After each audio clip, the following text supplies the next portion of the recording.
ओम नमो नारायण। दोस्तों, आप सभी का मेरे इस YouTube चैनल में हार्दिक स्वागत है। दोस्तों, आज की इस वीडियो में मैं आपको कार्तिक मास महात्म का 10वां अध्याय श्रवण करवाने जा रही हूँ। इसके पहले के 9 अध्याय मेरे चैनल पर अपलोड है, आप वहां पर जाके श्रवण कर सकते हैं। तो चलिए आज की कथा हम प्रारंभ करते हैं। लेकिन उससे पहले, जैसे कि आपको सभी को पता है कि कार्तिक मास में व्रत करने वालों के लिए 4 नियम बताए गए हैं। पहला है प्रातःकाल स्नान करना, दूसरा तुलसी पूजन करना, तीसरा है हरि जागरण कीर्तन करना और चौथा है दीपदान करना। आपको मैंने प्रातःकाल स्नान के बारे में, तुलसी पूजन के बारे में आपको मैंने जानकारी दी थी, हरि भजन कीर्तन के बारे में भी जानकारी दी थी। आज की इस वीडियो में मैं आपको दीपदान करने के बारे में कुछ थोड़ी सी जानकारी देने जा रही हूँ। तो चलिए प्रारंभ करते हैं। दीपदान, यदि आपकी समर्था हो तो कार्तिक नियम के प्रथम दिन से ही लगातार व्रत पर्यंत, जाने के जब तक नियम और व्रत चले, अखंड दीप भगवान विष्णु जी के सम्मुख जलाना चाहिए। अन्यथा प्रतिदिन दीप अवश्य ही जलाना चाहिए। धर्म शास्त्रों के अनुसार कार्तिक मास में सबसे प्रमुख काम दीपदान करना ही बताया गया है। इससे सुख समृद्धि और मुक्ति भी मिलती है। कार्तिक महात्म के अनुसार भगवान विष्णु जी ने कुबेर से कहा है कि जो भी भक्त कार्तिक मास में मेरा पूजन और दीपदान करे, उसे कभी धन की कमी कभी नहीं होनी चाहिए और उसके घर में हमेशा ही सुख समृद्धि का वास बना रहेगा। तो चलिए आज की कथा हम प्रारंभ करते हैं। कार्तिक मास महात्म का 10वां अध्याय। तब आगे राजा पृथु बोले कि हे ऋषि श्रेष्ठ नारद जी, आपको प्रणाम है, कृपया मुझे बताने की कृपा कीजिए।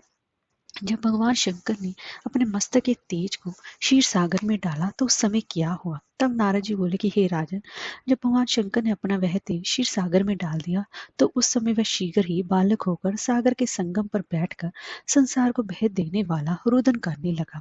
उसके रुदन से, यानी कि रोने से, संपूर्ण जगत ही व्याकुल हो उठा। लोकपाल भी व्याकुल हो गए, चराचर चलायमान हो गया। शंकर सुवन के रुदन से संपूर्ण ब्रह्मांड ही व्याकुल हो गया। यह देखकर सभी देवता और ऋषि मुनि व्याकुल होकर ब्रह्मा जी की शरण में गए और उन्हें प्रणाम कर उनकी स्तुति करने लगे।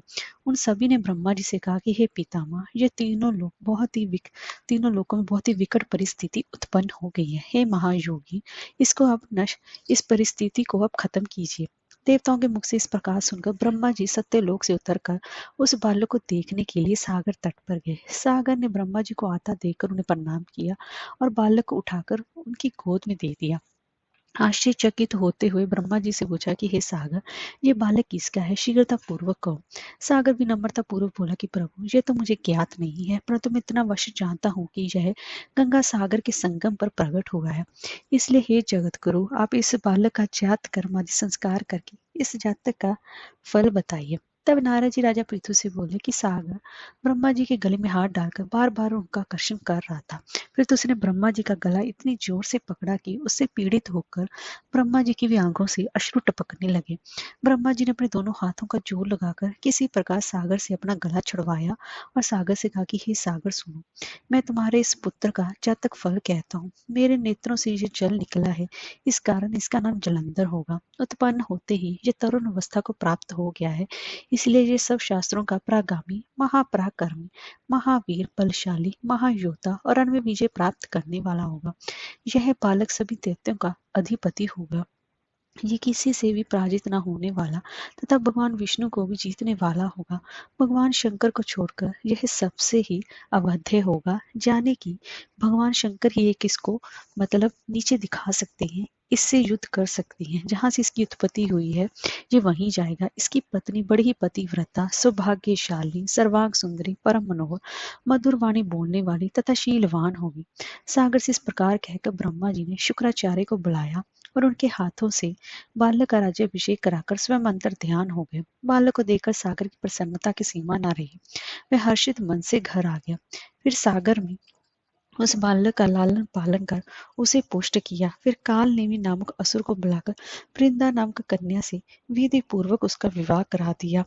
उस विवाह में बहुत ही बड़ा उत्सव हुआ। श्री शुक्राचार्य जी प्रभाव से पत्नी सहित जलंधर दैत्यों का राजा हो गया। हरे कृष्णा, राधे राधे।